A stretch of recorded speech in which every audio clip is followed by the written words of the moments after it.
Nothing too different to see here, except that it is seamed. And I don't know if you can tell on camera, it is soaking wet.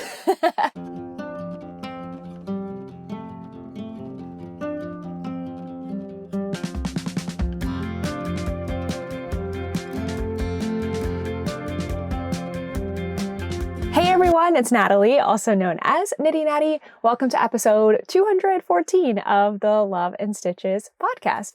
Today is Monday, January 29th, but when you are watching this, it will be February. If you're watching on Thursday, it's the 1st of February, and I have some finished objects and some new projects kind of, I don't know, this is not on purpose, but I feel like it does happen when months turn over. Like I tend to be finishing things and starting new things. So I'm excited to share that with you today.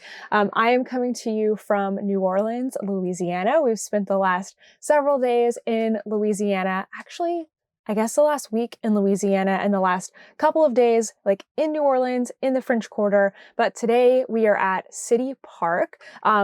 I don't know if you can see really behind me here, but there is water and beautiful trees. There's also a dog park nearby, but you may notice that there is no toaster today. He's not behind me. He's not hidden somewhere from the camera. He's actually been at a rover all weekend because we knew we were going to be really busy being out and about and going to different events. So we're going to pick him up after this, and I cannot wait to see him. I think that's everything for the top of the episode, so let's get into projects.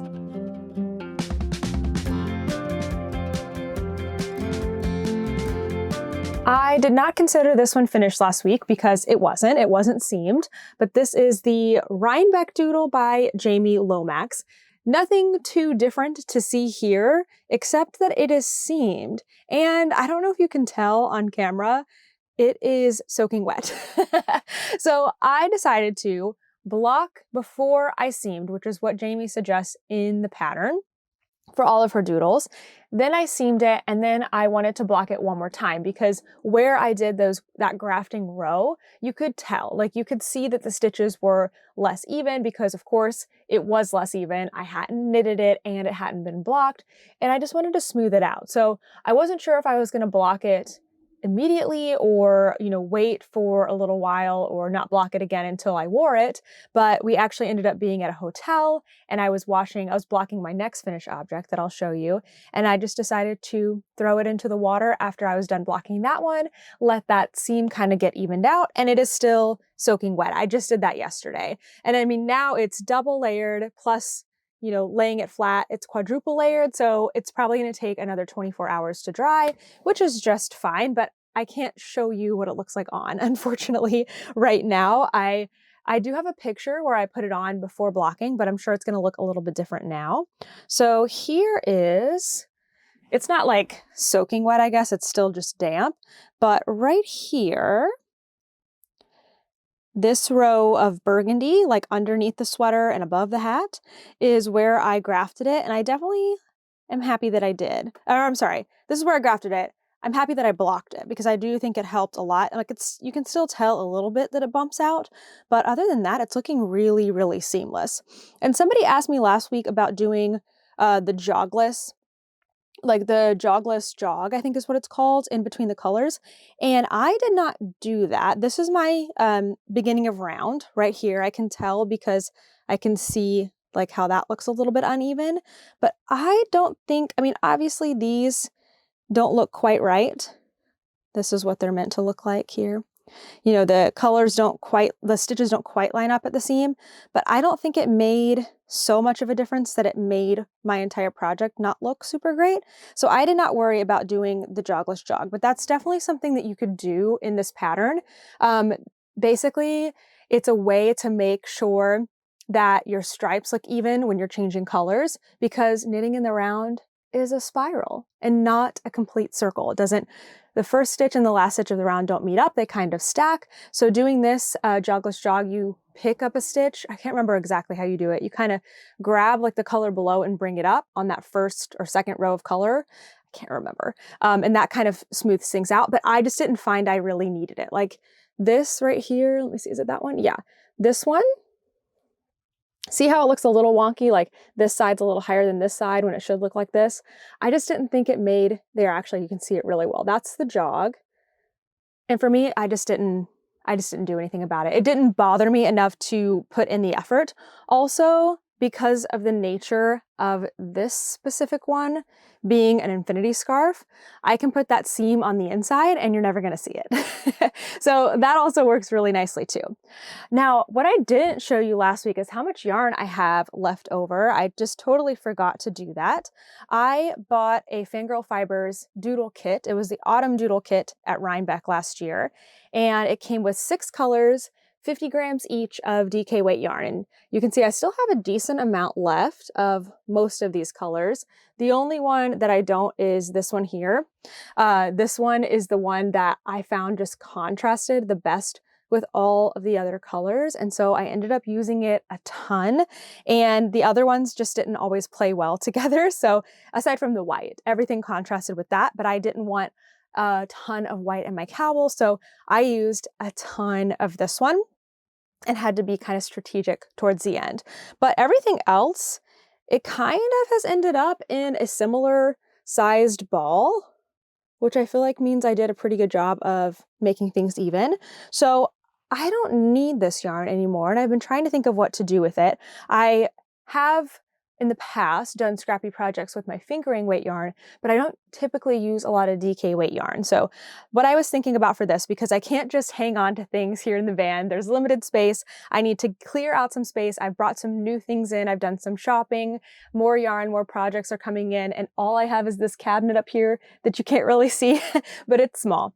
So I was thinking about giving these to one of my Love and Stitches members, because we did a doodle make along, and I'm guessing there's a lot of people who are interested in making more doodles, maybe have some DK weight yarn, and they could put, you know, they're probably not going to use the tiny one, but these all have a significant enough amount that you could use them for a couple of charts. So I was thinking I would just put them up on the D-stash in my membership and give them away for free. So that's my plan, and then this bag will be emptied out. And then I would also, this is again, not something that I've had to think about in the past, but something that I think about now is this cowl going to be staying in the van as a new addition to my wardrobe? And I already have an infinity scarf that I'm wearing that's a lot more basic and a lot more practical, I would say, for like everyday wear. This I love so much. It's so fun, but I don't see it really fitting into my wardrobe as an everyday wear. It's more of a like wear to yarn festivals kind of a thing. So once it's dry, I am going to be sending it home along with some of my other leftover yarns to my parents' house, where it can be stored safely, waiting for me, ready for maybe Rhinebeck this year or something else. So I feel like now with traveling, a project is not complete until I, well, even last year when I started doing my scrap-free 2023, I felt like a project wasn't done until I had decided what to do with the leftovers, go into a project or give them away. And now it's like I have to decide what to do with the finished item. Does it replace something that I already have, or does it get sent home?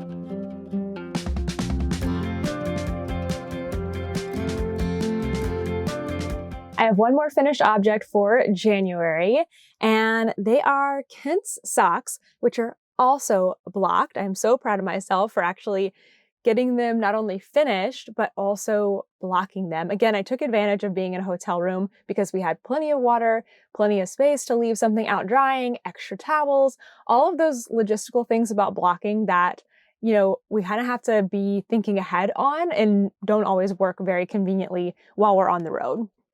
So these are just basically a vanilla sock that I've used a Fish Lips Kiss Heel by Patty Joy White for. And this is the first pair of socks I have ever made for Kent. The yarn is the Little Wolf Knits World Champs, which Kent and Brianna dyed together when we were visiting her in Pennsylvania last year. So I think they came out really, really fun. They fit really, really well. He hasn't tried them on since I blocked them because they kind of just finished up drying this morning, but I think they are going to be good for him. And we're going to be driving into more cold weather. It's been pretty warm here in Louisiana, so there's been no reason to wear hand knit socks. But when we're sitting in the van, like right now in here, let me see, it is says it's 58 degrees in here right now. It doesn't really feel that cold. Obviously, there's no wind or anything when we're inside. But when we're somewhere and it's sub 40 degrees outside, it does get chilly in here, and it's nice to have some warm hand knit socks. So I did these from the toe up. I started at the toe, and I've got all these notes on my project page, but toe up because I wasn't sure, I wanted to make sure I had plenty of yarn for Kent. I did 66 stitches on the foot. Then I did my perfect fit sock formula. I kind of reversed it. If anyone has the perfect fit sock course, it's for cuff down socks, but this is the first time I've tried it toe up, so I kind of reversed things. So I did increases for my heel, did the fish lips kiss heel, and then did decreases after my heel. And then I did 1 inch of stockinette, and I will explain, I'm going to come back to this because somebody asked me a question about this, so I'll come right back to it. And for the leg, I did a 3x1 rib. It's actually kind of hard to tell on camera, but I did knit 3 and purl 1 to give the leg some texture and also some cling, so it comes in a little bit. And then I did a 1x1 rib. For the cuff, I did 23 rounds. I wanted it nice and long to help hold up the sock. And then I did my favorite stretchy bind off, which I have a tutorial for in my free sock videos on YouTube. I have a series that goes cuff down and toe up. So the bind off is on the toe up sock one. Okay, so let's go back to the 1 inch of stockinette. So the Fish Lips Kiss heel pattern is not mine. It is Patty Joy White. She's put a lot of time into developing this heel and explaining it. There's so much information in that pattern, but I always hear from people that they get a little overwhelmed when they download the pattern, and it's not even for a sock, it's just for a heel, and it's like 10 pages. So I think the first time that you do this heel, if you're feeling overwhelmed by all the measurements and all of those things, I would just do a cuff down sock, skip straight to the heel instructions, give that a try, and then you can try on as you go for the foot to see how many rows you need. That's always my tip. And then you can go back in and kind of, tweak it and add things to it. If you want a little more support, I teach the Fish Lips Kiss heel with Patty Joy's permission. Every sale of the course, I reimburse her for the patterns because I give you the pattern and a pattern download code in my course. But I talk about not only how to do the Fish Lips Kiss heel, but also how I've adapted socks to give myself a little more room and a little more of a customizable fit. So in the pattern itself, though, she says whenever you're doing the Fish Lips Kiss heel that this part right here of the socks, this is the back of the leg, before you do the heel, you should have 1 inch of stockinette stitch. If you're doing a stockinette stitch, like just vanilla sock, you don't have to worry about this because your whole sock is already stockinette. But if you're doing a pattern like me, I'm doing a rib pattern, you do want to have, just a plain knit background here for the back of the sock. And that's because the heel itself is pretty shallow. Let me see if I can fold it this way. So the heel itself starts right here. So you can see it's not very deep. So adding that extra inch really helps. Now, where I think people get confused is saying 1 inch of stockinette seems like you keep knitting flat for 1 inch, but that's not true. You actually you just keep knitting in the round, but when you work that half of your stitch count that's going to be the heel, you only knit it. And then on the front of your foot or leg or wherever you are before you work the heel, you work your pattern. So the way that it looks here is I had finished my Fish Lips Kiss heel, and then on this back half, I'm just knitting. On the front part, I've started my rib. So can you see? Yeah. I did the whole foot in stockinette, so you can see just barely where it goes from stockinette to rib here, but then this stays in stockinette for about another inch. I'm also doing decreases, so that works even better because I'm also working something else into it. So I hope that makes sense. I saw that question last week and I tried to explain it in the comment, but I was like, let me come back and explain it in the podcast because I can do it so much better with my words and a visual. So I will see how Kent likes these socks. I do have, where did I put that actually? We've just gotten back into the van after being in a hotel and we haven't fully unpacked yet, so I don't know where it is, but I still have a small ball of this yarn left. So I'm thinking maybe Kent will want me to make him something else. Like maybe I'll make him a can cozy or a bottle cozy so he has something else in this World Champs color that he can use. But if he likes these socks, there may be more Kent socks in the future.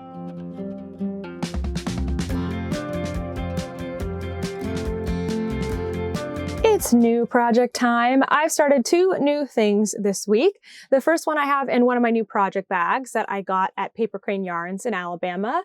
It is a beautiful sister bag, and I got this specifically because it's got a van on it, and I just love that, and it's been a great project bag. I actually carried it around New Orleans, and it was nice because it had a nice big strap, and then I also like this part about it where it has that swivel keychain, because you don't realize when you're walking how much your bag is moving around. And if it doesn't have something that can move or swivel or stay structured, your strings or ties or whatever like twist around each other. And that's really annoying. So this is very nice. So let me show you what I got in here. I have started, oh gosh, how is this?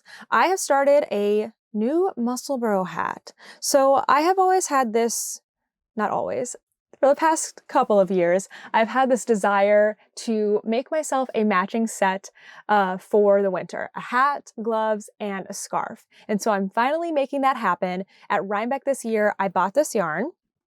It is an alpaca wool blend from American Made Alpaca. I think it's a 70% alpaca and a 30% wool. Hold on, let me find my other bag so I can get my label out. Found it.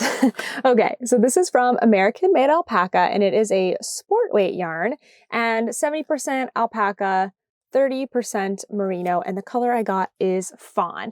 So I got 2 skeins of this when I was at Rhinebeck last year. I thought I'll make a hat with one, and then I'll make a scarf with the other, and then I bought gloves that were machine knit from the same color. So I'm like, great, I don't have to make gloves. I don't like doing fingers very much, and this will be perfect. And then I realized it would be better if I had a second skein for my scarf, because I wanted to make it a little bit longer and that would be better. So got another skein, just received it in the mail, and I started the hat with it. However, I actually started the hat a little bit earlier with one of my original 2 skeins and I tried out a lot of different things. So I didn't really know what size needle to use for a sport weight yarn. All of the Musselburgh hats I've done in the past have been with fingering weight yarn, and I've used a size 2 needle. So I thought, well, it's sport weight yarn, I'll go up to a size 4 needle. And the only thing I had that's a size 4, I don't really have good like magic looping needles for that. So I went with double points, which I haven't used double points in a long time. So I started it with a size 4, and then it looked a little loose. So then I took the other end of that ball of yarn, started another one, and did a size 3 needle, and then I compared the 2. So I actually have a picture comparing the 2. And let me see, on the top is a size 4 needle, on the bottom is a size 3 needle. So you can kind of visually see that the size 4 looks a little bit loose. So I ended up going with the size 3 needle. So I was working on it, and then I realized, you know what? If I'm getting an additional skein of yarn, so now I've got 2 that were bought together and 1 that was not bought together, doesn't it make more sense to wait for the 1 new one to do the hat and the 2 that were bought together to do the scarf?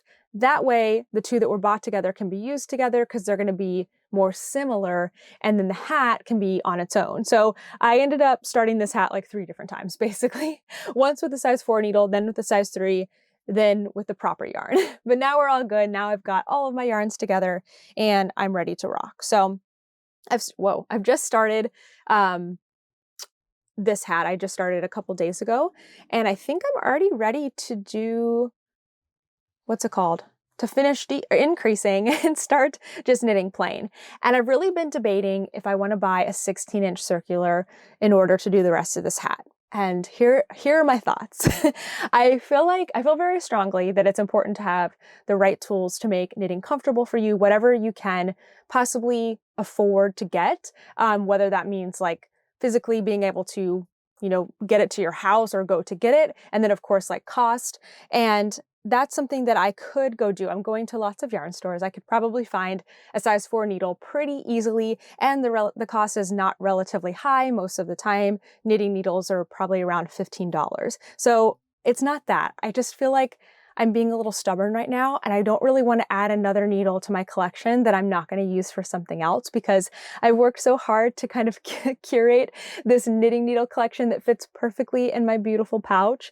And I'm like, I already have size 4 needles. I can do maybe magic loop or 2 circular needles, and I will be fine, and I will be able to make the whole hat without having to get any more needles. If I buy a size 3, not a size 4, I mean, I am using a size 3. If I buy a size 3 16-inch, then will I ever use it again?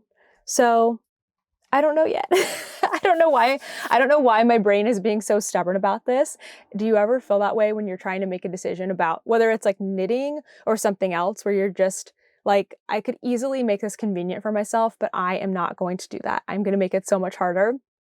Anyway, I might cave and buy a 16-inch size 3 in the next week or so. We're going to be at a handful of yarn stores, or I might be just making it work with what I have.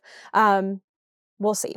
But anyway, right now, I think I've reached the point where I need to finish my increases. I think I have one more to do, and then I'm going to be just working in the round. So this will be a great project to bring around, like while we're on the road, if it's dark outside, have something just really easy to knit on. This is going to go pretty fast, I feel like, because I'm only going to have, I think I decided I'm making the adult small, which is what I've made for all of my other ones, but I've kind of done an in-between size where I have a gauge that's not listed on the actual pattern. I think I've realized my gauge is about 6 stitches per inch. I find it really hard to measure here and get something accurate, so I'm going to be measuring once I have, just plain rounds going too. But the best that I can get right now is about 6 stitches per inch, but I know alpaca stretches a lot. So I'm going on the smaller side of things, and I'm going to be just going with that. So stay tuned. I feel like that was a lot of words to say. I don't know exactly. This is at a crossroads right now. I don't know exactly where I'm heading to in the next couple of days with this, but I am excited to be making this hat, and then hopefully I'll be casting on the scarf very soon, so that, this season, this winter, I have a whole matching set that I can wear together.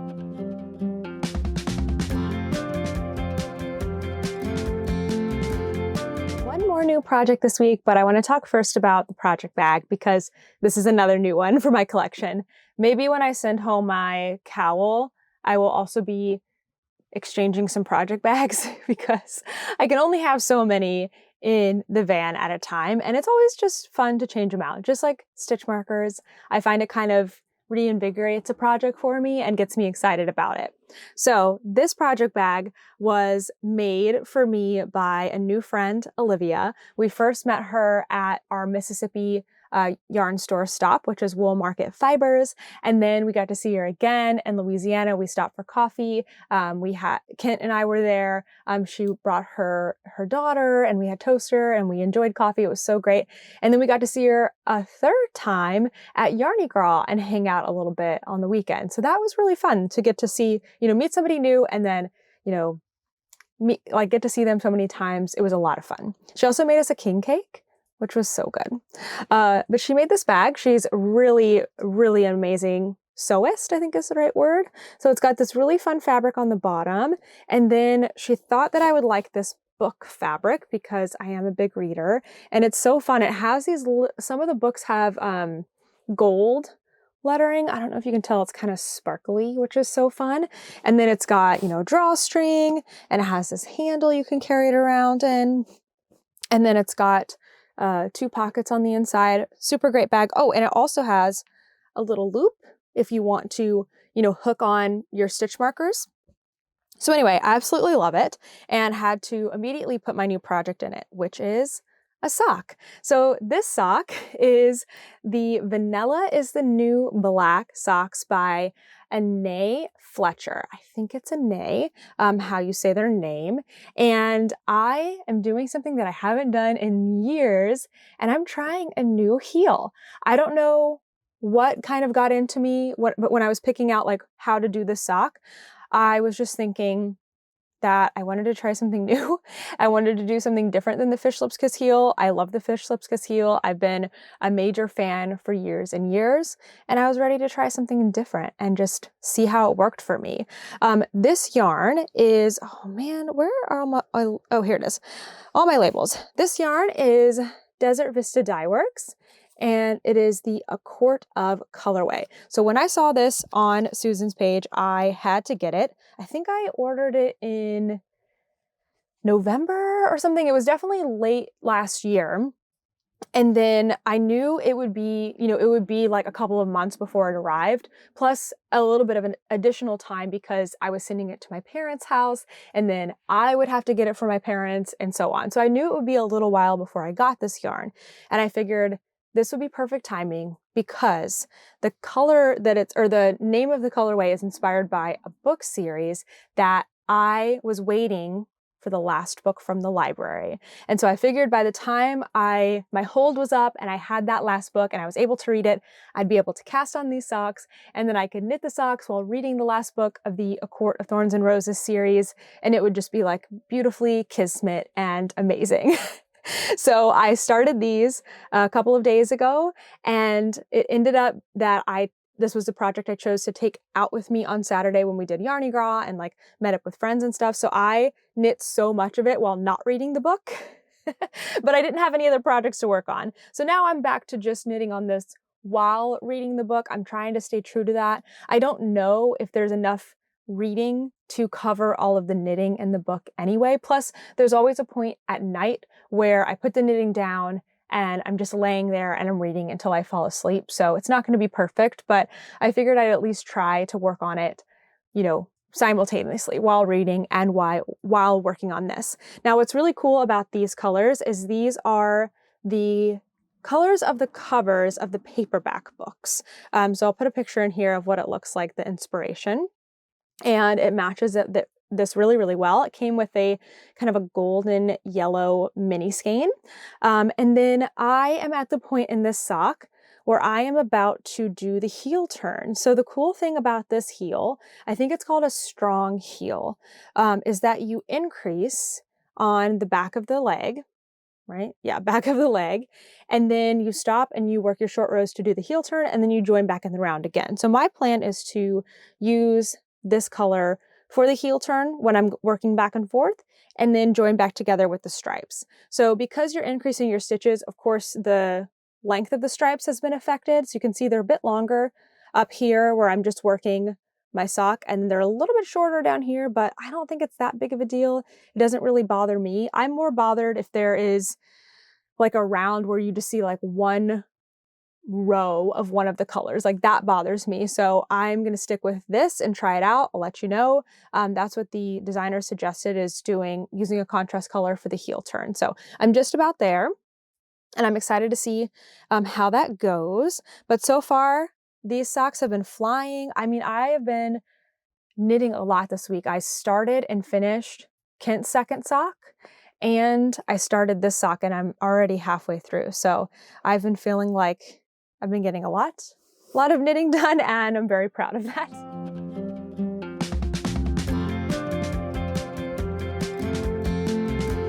I have one new Hexie to show you in my summer fade Hexie blanket. This is the first of many that are going to be added in from Louisiana. I had a blast picking out all of the fun New Orleans and Mardi Gras inspired colorways, but I only have one in my blanket so far. So this one I picked up at the Quarter Stitch, which is a yarn store in New Orleans in the French Quarter.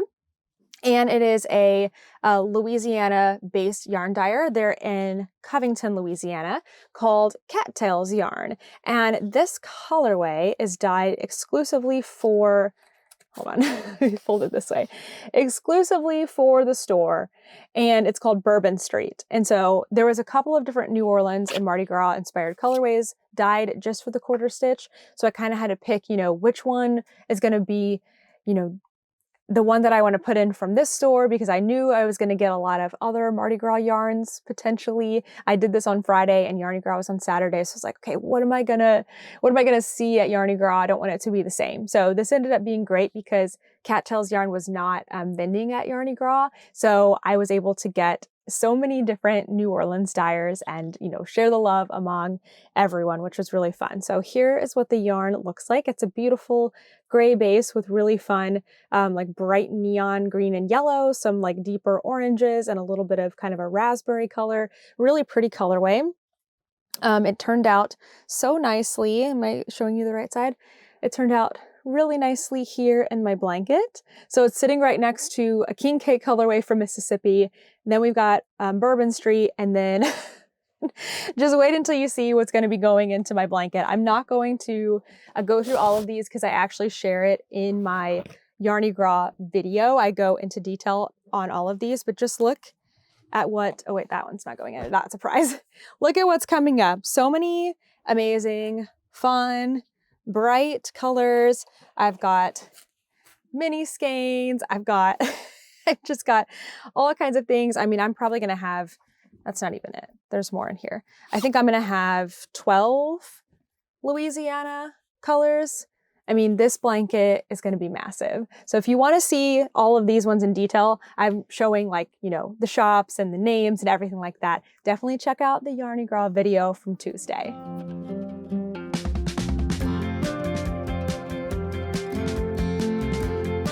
I was able to get some goodies at our hotel in New Orleans. It's always kind of tricky on the road to figure out where to send mail. And so when I knew we were going to be in one place, Andrea of Woolen Women Fibers was like, where can I send the March box for the Woolen Women Fibers box or the Woolen Yarn box? So I have Marches here and I'm really excited to show it to you. So the theme for these boxes, there's one every single month. It's places, let me get it right, places you knit, crochet, and make all day. So every single month you're being taken to a different place and it's an immersive box. There are so many fun things in here. Of course, there's yarn, there's even a pattern, and there's like a bunch of goodies and accessories. So I would love to show you Marches. And just so you know, this is already available for pre-order. It is open until February 21st. So I'll put the link down below. So when you open up the box, you can see what this upcoming theme is. We're off to see the wonderful Wizard of Wool. It says, March is a time for magic as nature begins to reawaken slowly. A tornado whips up and you find yourself in a far-off, strange place. You follow the golden road to Emerald City, where you meet many fiber friends along the way. All the colors of the rainbow are at your fingertips in a moment as you click your heels together and say, there's no such thing as too many whips. That is so cute. Okay, I took a little sneak peek the other day, but we're going to open the rest of it together. They do these really beautiful seals. Isn't that so cool? All the glitter and everything. Let's see what we got in here. So Sam and Andrea are sisters. Sam makes these beautiful stitch markers. Wait until you see the ones that are in here. And Andrea and her mom make the bags and then dye the yarn. So, okay, cool. That's just like a code and everything. So it comes with this, which if you are getting the knitting pattern, it will have a code here for you to download the knitting pattern. This March's knitting pattern is the Emerald City Socks by Paper Daisy Creations. I'll put a picture in here, but I opted to get the crochet pattern. So when you order, you can put in the notes if you want. Knitting is the default, so if you want the crochet pattern, you just put in crochet, and you can also change the weight of the yarn. So you can get a sock set or a single skein. You can make your single skein DK. That's what I did with mine this month. So there's lots of flexibility here, which is really, really fun. So for the crochet pattern this month, they are the Fiddle Socks by Marta Mitchell. Here is what they look like. And so I have everything I need to make, well, I don't have the crochet hooks, but I have all the yarn that I need. Ready? Here's the yarn. Ah, look how green it is. It's so pretty. Oh, it's called Emerald City, and it comes with this gold mini skein. And again, you can get the sock set and fingering weight. You can get the single skein. You can switch it over to DK. I've got the DK, so lots of flexibility here. And then everything else in the box is like designed around that same theme. We're off to see the wonderful Wizard of Wool. So there's a project bag. Oh my goodness, look. Going over the rainbow, lots of sparkle and gold. This project bag is really neat. You pull, I think you pull on the handles. Hold on, I gotta figure out how this works. There we go. Pull on the handles like this. And then you've got your little handles, and it's got the Woolen Women. Super, super cute. Perfect for socks. Put that into there. And then there's this little tin with Glinda on it. All right, in here are the stitch markers from Sammy's Tiny Trinkets. These are handmade. They are absolutely so fun. Hold on, I gotta get these out of here. These are so cute. Okay, we have Dorothy. Look at her. Oh, she's so cute. And these are really lightweight, so you can use them on your project. And they're the kind, what are these called? The circular ones that open? The earring back ones, so they can go on your knitting or your crochet. And then a beautiful little rainbow. Oh, they're so cute. She does such a good job with those. I don't know how she does it. Okay, I've got a wool wash bar. Oh, that smells good. That's really pretty. It's got like a flower on it. Sunflowers. So that's part of the movie, right? Oh, that smells really good. I don't know what the scent is, but it smells great. I like that. And then one more thing in here that I should have opened earlier. So let me get my box cutter. Hold on. All right, let's see what's in here. Oh, I think it's a candle. Oh, that smells really nice too. I wish I knew how to describe scents, but I'm so terrible at it. I think this one has a little bit of citrus in it. But how fun is that? You have everything you need in this box, except for your crochet hook and your knitting needles. You've got your pattern, you've got your yarn, you've got your wool wash, you've got your stitch markers, and now you can light a candle and just enjoy making. Now, this is the full box. There's also the option to do a basic box where it has the yarn, the pattern, the stitch, one stitch marker instead of 2 stitch markers, and one of the other like fun items. Let me make sure I got that right. One mystery goodie, one mystery sock pattern or accessory pattern, and one of the trinkets, and then your yarn. So there's 2 options for the box. And again, remember, you can customize it if you want to have a crochet pattern or if you want to change over to DK weight yarn, sock set, or a single skein. Now, I am really honored to be an affiliate for Woolen Women Fibers, so whether you're getting the box or something else from them, if you use my link, you are also supporting me while supporting them as a small business. It's no extra cost to you, so I'll have my link down below where you can get this box or just check out their website or just follow them on Instagram and see what other things they have in store coming up for their Woolen Women Fiber boxes.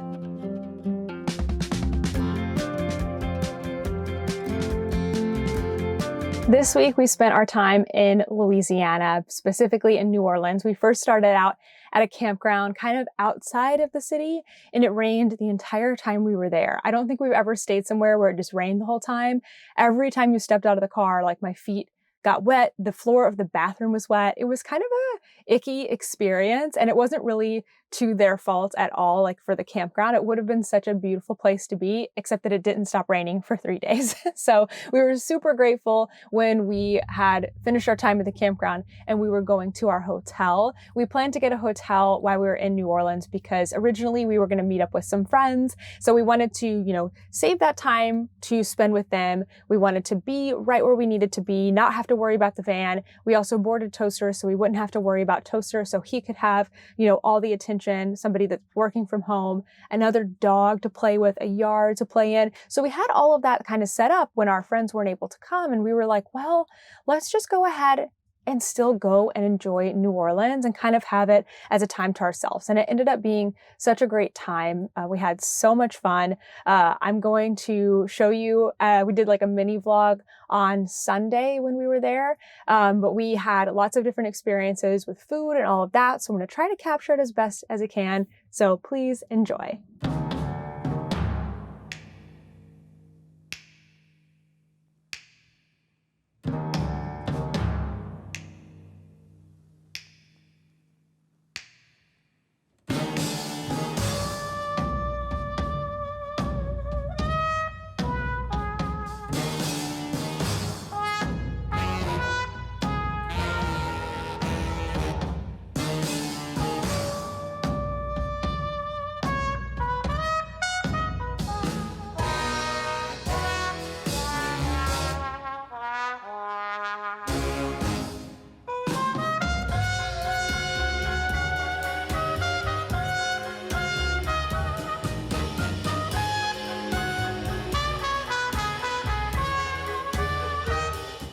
We went to Mother's, which we went there because of our friend Salila, right?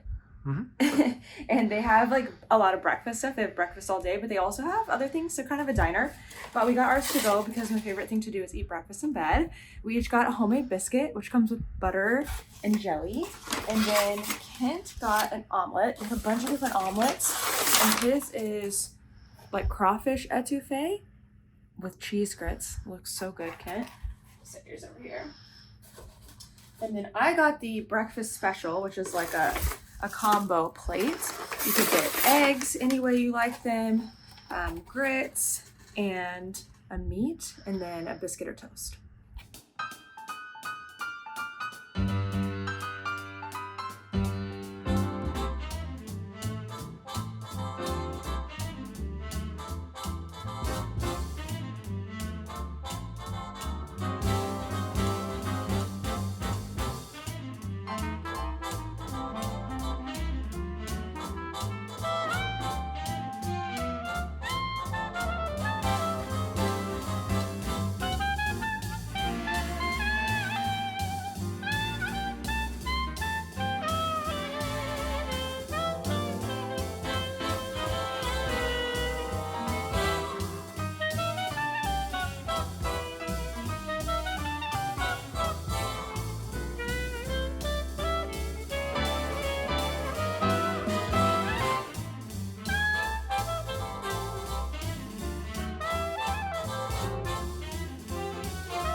Just a few more things to highlight that weren't included in that vlog that were just made this week so amazing. So we actually started out the week in Mississippi, and at our campground we saw a lunar halo. I took a couple pictures of it. So one's a little brighter, one's a little like dimmer, more of what it looked like. But basically I looked straight up in the sky and the moon was dead in the center and there was a ring around it. And I took a picture and I shared it on Instagram, and so many people knew what it was. Has different names: lunar halo, moon dog, something else, I can't remember.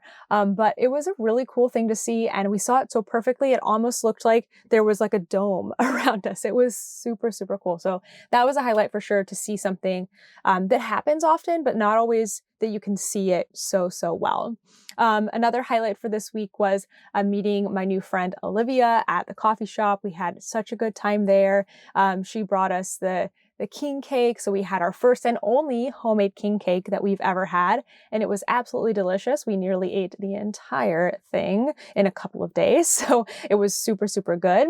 And then the last thing is just hanging out with friends this weekend. We really enjoyed Yarny Gras. I have a vlog all about all the vendors there and kind of what that event was all about. But afterwards, we were able to go downstairs. It was in a brewery. So go downstairs, sit and hang out at the table. I got to see one of a Kate, Stacy from Bah Humble, a lot of other like friends, meet some new people, hang out with Olivia again.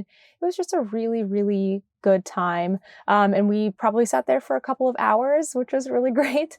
And then I met up with them later to watch one of the parades in New Orleans. And then we gathered at one of the hotels, sat in the lobby, and just knitted for hours. So that was really, really wonderful. The whole week was a lot of fun. You know, the weekend, I think, kind of countered the sort of dreariness, wetness, and kind of loneliness, because when we can't get out of our camp, like out of our van, it's just us and no one else. It's very kind of gets kind of lonely. So it was very fun to have a super social weekend to balance it all out. Now I feel good and ready to get back on the road again.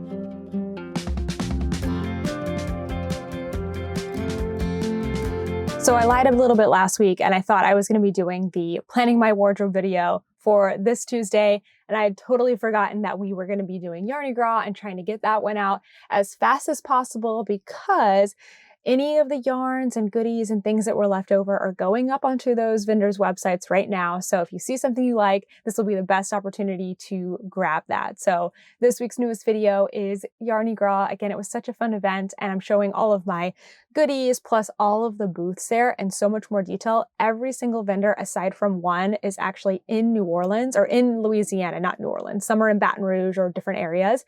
And then the one vendor who is not in Louisiana, she's actually in Montana, is from there, has family there, went to LSU. So it was a very local show, which was such a cool feel. I hope that you enjoy that one. We got to meet a lot of new to us vendors, feature them, try their stuff. So it was really, really great. And then next week, I believe, I have recorded my video for my wardrobe plans for this year.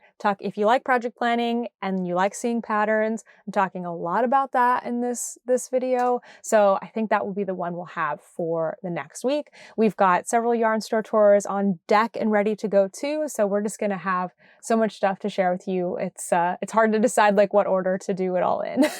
Okay, we have some events coming up. Actually, we've just added a new one that is going to be on Friday, February 2nd. So hopefully you're watching this before then if you are in Hot Springs, Arkansas, or maybe you saw it on my Instagram. But we are going to be at the Hot Springs Fiber Co. in Hot Springs, Arkansas on Friday, February 2nd from 3 to 6. This is just a casual time. We're just going to be at the store, probably getting some yarn, hanging out and knitting, and that's it. We'll be there. Then we're going to be at Arkansas Yarn Co. in Malvern, Arkansas on Saturday, February 3rd from 12 to 2. This is a ticketed private event because they are closing the store down. They want it to be a smaller event. There's going to be food. There's going to be goodie bags. It's only $10.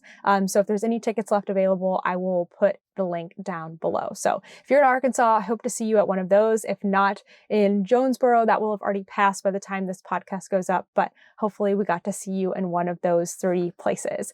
Then we're going to be in Texas. We are going to be at the Modern Skein in Montgomery, Texas on Tuesday, February 6th from 12 to 3. So if you're in the Houston area or like in between, I think Montgomery is like sort of near Houston, depending on where you live. Texas is such a big state, but maybe we can see you there at the Modern Skein.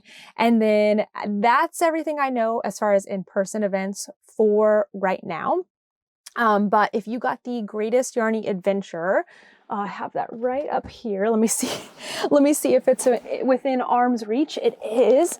So this is another box. This was actually January's from Woolen Women Fibers. Or maybe they did this as a special one. I think they just did it as a special one, but Woolen Women Fibers, again, they make the project bags, they do the yarn. I've got my yarn all wound up and my stitch markers and everything. So if you got anything from this kit, we are doing a casual make along in February and March, where you just make with the yarn that you got from the Greatest Yarny Adventure. And we're going to have a Zoom on February 6th. So Tuesday, February 6th, from, oh my gosh, I think it's 7. I keep writing the wrong time because I am in Central Time right now. I think it's 7 to 8 o'clock Eastern Time. I just had to fix that right here. I'll correct it on the screen if I didn't say it right. But you should have an email already giving you that Zoom information. If you did not get that information, reach out to Andrea of Woolen Women Fibers. She's the one who sent all of that out. Okay, something else I want to keep you in the know for is a little something called Yarn Centric. So if you haven't heard of Yarn Centric, it is an event that is adjacent to Maryland Sheep and Wool. It's in Frederick, Maryland, and it's going to be happening this year on May 2nd and 3rd. And they were kind enough, hold on, I have some things in here that you can't see yet. Let me put that over here. A couple things I want to show you that I got from Yarn Centric. So Mike of 29 Bridges is one of the main coordinators for Yarn Centric. And so they sent me a couple of things, even though I'm not going to be able to make it this year because we have a wedding that same weekend and we can't go. I'm so bummed. But I still want to share about the event so that if you're able to go, you can go. So these bags, there's 2 different bags that are going to be available and part of the events for Yarn Centric. So it's 2 days that it's happening. On Thursday, it's an evening event, and Amy from La Bien Aimée is going to be there. And I think, let me make sure I get this right. The project bag is going to be part of your ticket for Thursday night. Really cute. It's got La Bien Aimée yellow on it. It's got the logo. It says Yarn Centric. It's a nice little zippered project bag. Actually, it's not little. It's pretty large, like bigger than a sock size bag. So good for lots of different projects. And then the tote bag will be for ticket holders who are in the first session on Friday, which is the 3rd. If you're in the 9 to 11 session, you'll get this tote bag. And then after that, anything that's left over from these 2 bags will be available for purchase. So even if you're not there in any of those 2 times, you'll be able to grab one of those bags. They also sent me some markers from 29 Bridges. How cute are these? They're like little flowers, those little metal discs. They're so cute. And then I am not 100% sure, but I think you might be getting this pin if you're doing the Thursday night event. And then they have a Yarn Centric pin, an enamel pin as well. So thanks for sending me all of these things. Again, I'm so sad that I can't go in person. But if you're able to go, if you're going to go up to Maryland for Maryland Sheep and Wool and you want to kind of add to your weekend by attending a smaller indie event, I would definitely recommend Yarn Centric. The tickets actually go on sale today, February 1st. You can get them on the website. I'll have it linked down below.